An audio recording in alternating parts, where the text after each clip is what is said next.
इन दिनों जो अदीब बैरून मुल्क जाता है या नहीं भी जाता, वो सफरनामा जरूर लिखता है। इससे हमने ये अंदाजा लगाया कि जो गैर मुल्की पाकिस्तान आते होंगे, वापसी पर वो भी यकीनन पाकिस्तान के बारे में अपने तस्वीरात लिखते होंगे।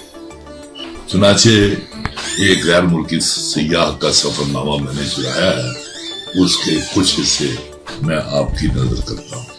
लाहौर के अवाम को अंग्रेज कौम के साथ शदीद मोहब्बत है और वो आज भी उन्हें याद करते हैं।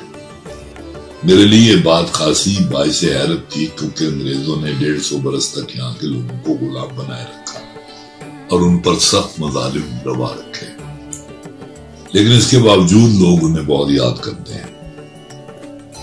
मुझे याद है कि मैंने एक शख्स को देखा जो अपने बच्चे को गोद में लिए हुलकारे दे रहा था और साथ साथ मुंह से कुछ बोले भी जाता था।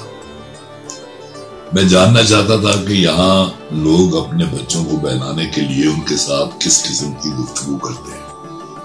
सुना जी, मैंने अपने हमराई से पूछा कि ये शख्स क्या कह रहा है। उसने कहा कि ये शख्स अपने बच्चे को मोहब्बत भरी नजरों से देख रहा है और कह रहा है कि हाँ, मेरा बेटा तो किसी अंग्रेज का बेटा लगता है। शादी के मौका पर दूल्हा की सालियां अपने ब्रदर-इन-लॉ को जूतियां उतार कर बैठने का कहती हैं, नाचे जब वो जूतियां उतारता है तो मौका पाकर ये सालियां जूती गायब कर देती हैं। बाद में इस जूती की वापसी के लिए दूल्हा को मुंह मांगी रकम अदा करना पड़ती है। मुझे बताया गया कि जूती चुराने की ये रस्म शादी ब्याह के अलावा हर जुमे को मस्जिदों के बाहर भी अदा की जाती है और ये रस्म सालियां अदा नहीं करती। मुमकिन है ये रस्म साले अदा करते हैं।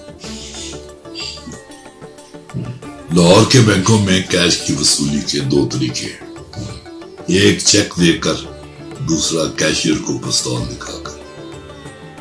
दूसरा तरीका आवाम में ज्यादा मकबूल है, क्योंकि चेक देकर रकम कैश कराने में खासा वक्त लगता है।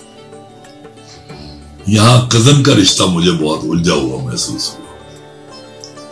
एक शख्स ने अपनी साथी खातून का तारुफ मुझसे कराया और कहा कि ये मेरी कजन है। उस वक्त मेरे पास एक और शख्स बैठा था।